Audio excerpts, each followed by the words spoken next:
Bonjour à tous, dans cette vidéo on va montrer un petit peu ce qu'on attend pour l'étape du composant To-Do List. On vous détaille ce que vous pouvez et devez faire, notamment générer le composant bien sûr, insérer ce composant dans la vue du composant racine de sorte à l'instancier, copier un code de vue qu'on vous donne via ce fichier qui est téléchargeable. Alors faites attention, évitez d'ouvrir le fichier directement dans un navigateur. Si vous le faites, hop, attendez, voilà. Si vous le faites, voyez, vous avez des erreurs ici d'encodage. Et donc, pour éviter ces erreurs d'encodage, ce qu'on vous conseille, c'est tout simplement de télécharger le fichier et de l'ouvrir avec votre éditeur de texte préféré. Vous n'aurez pas les problèmes d'encodage, normalement. C'est l'UTF-8. Alors, à quoi doit ressembler donc notre application une fois qu'on aura fait l'étape? On va juste coder pour le moment le composant To-Do List. Et si vous avez bien inséré la vue qu'on vous donne, vous devriez voir ça. Plus, en dessous, le debug que vous avez fait à l'étape précédente. Qu'est-ce qu'on demande d'afficher? Alors, plusieurs choses. Il faut afficher le nombre de tâches restantes, donc les tâches pas cochées, pour vérifier que ce nombre est bien le bon et qu'il se met bien à jour. Là, il ne faudra pas hésiter à aller cliquer ici sur votre version de debug pour voir un peu ce que ça donne. Par exemple, là, il y a 3 tâches, on les a toutes cochées, donc il en reste 0. Deuxième chose à vérifier, c'est vérifier cette petite encoche là que vous avez ici, qui correspond au toggle all. Ça correspond à un input de type checkbox qui va être coché si tous les items le sont et décoché si l'un d'eux ne l'est pas.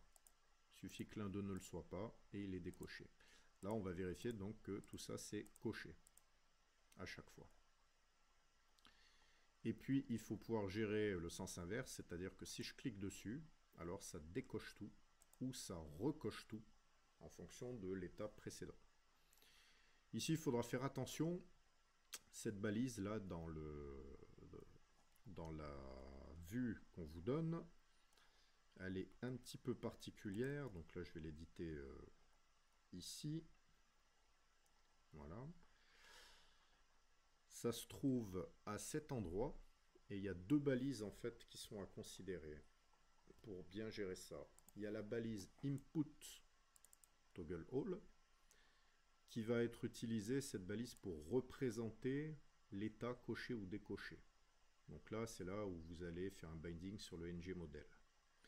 Mais vous ne pourrez pas vous abonner à un changement de ce ngModel. Alors, je pense que c'est dû à des règles CSS un peu particulières.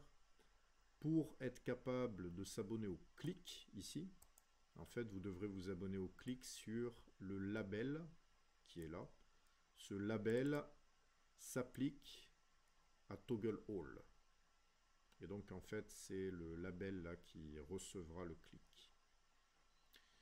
Voilà, donc ça c'est du HTML. On peut créer des labels pour des inputs. Et donc, je pense que c'est ça, plus la feuille de style un peu particulière, qui fait que on est obligé de faire ce système. Voilà, mais une fois que vous l'avez, eh ben, hop, vous pouvez cocher, décocher, vérifier que tout se passe bien. Alors, autre chose, dernière chose qui vous restera, enfin non, pas la dernière chose, 2 dernières choses qui vous resteront à gérer, c'est d'afficher le bouton supprimer cocher, si et seulement si il y a au moins une case cochée. Si ce n'est pas le cas, vous retirez. Autre chose, si jamais votre liste est vide, le footer disparaît, ici. La balise footer, ici, si la liste est vide, elle disparaît. Et puis, il faudra y gérer quand même le fait qu'on puisse rajouter des tâches par là. Vous ne les verrez pas apparaître dans la vraie to-do list, mais vous les verrez apparaître dans la version de debug. Et vous pourrez interagir avec. Voilà, c'est toutes les fonctionnalités qu'on vous demande. à vous d'essayer de les implémenter. N'hésitez pas à poser des questions et à interagir sur le forum si vous avez besoin de le faire. Bon courage et on se retrouve pour l'étape suivante.